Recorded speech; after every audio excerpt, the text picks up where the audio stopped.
সুপ্রিয় দর্শক, শ্রোতা, লিসেনার্স, ডিয়ার অডিয়েন্স, আসলে জ্বরে খুব ভোগাচ্ছে।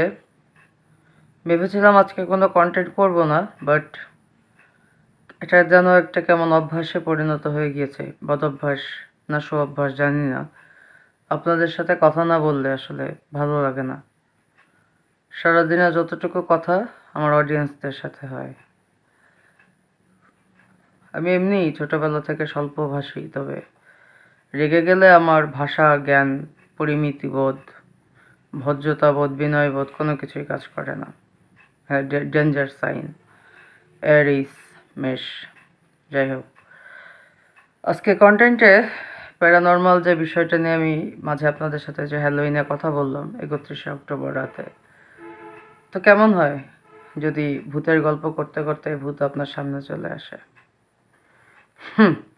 আসলে জিনিসটা বলা যত সহজ, জিনিসটা ফেস করা ততটাই কঠিন। তো আমি আজকে দুইটি জায়গার কথা বলবো আপনাদেরকে।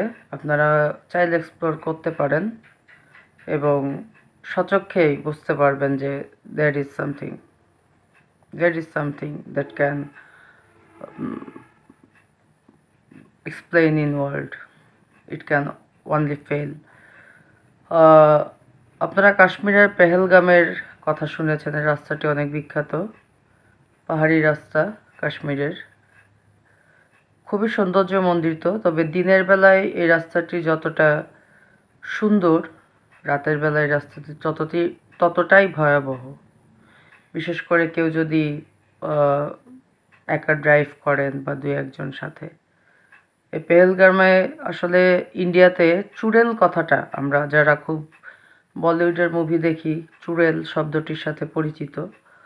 আবার রাজস্থানের মানুষ চুড়েলের আবার করে, মানে ওরা আমাদের যেমন আমরা সুন্দরবনে যাওয়ার আগে বনদেবীর আরাধনা করে যাই যে যাতে বাঘের অনিষ্ট থেকে, ওরা ওইটা চুড়েলের প্রচলনটা আছে।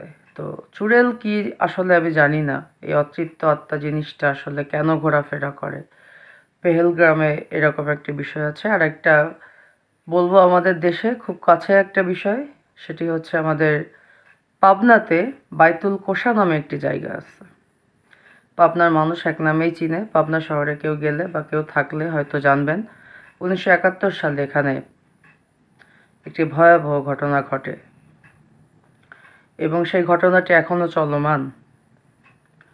সো এই বিষয়ে খুব বেশি এক্সপ্লোর যারা করতে চান, যাদের ইন্টারেস্ট আছে, তারা অবশ্যই পাবনার বাইতুল কোষাতে একবার ঘুরে আসতে পারেন সেই বাসা থেকে। তবে 71 সালের সেই বাসা এখন আর নাই, সেটাকে অনেক বেশি রিনোভেশন করা হয়েছে। বাট ওই ঘটনাটি এখনও প্রচলিত, মিষ্টি বউয়ের যে ঘটনাটি। এবং আমি সম্প্রতি এটা ভূত.com-এও শুনলাম। আর পেহেলগ্রামের আপনাদের সকলের যাওয়ার নাও থাকতে পারে, মানে ক্যাপাসিটি। বাট পেহেলগ্রাম নিয়ে আপনি যদি সার্চ করেন গুগলে বা ইউটিউবে, আপনি অনেক আননোন ফ্যাক্ট সম্পর্কে জানতে পারবেন। তো আমি আশা করি যে নেক্সট এপিসোডে আমি আপনাদেরকে আমার লাইফের একটি খুব প্র্যাকটিক্যাল জিনিস সম্পর্কে বলবো, যেটা আমি এক্সপিরিয়েন্স করেছি এবং that was terrifying, that was really horrible. But আমার কেন জানি এগুলোতে এখন আর ভয়ভীতি খুব একটা কাজ করে না, যতটা না বেশি কৌতূহল কাজ করে। ভালো থাকবেন, সুস্থ থাকবেন। আমার চেহারা দেখলে মনে হয় কিছুটা বোঝা যাচ্ছে আমি কতখানি আসলে অসুস্থ। তো সুন্দরের সাথে থাকবেন, ভালো থাকেন। খোদা হাফেজ।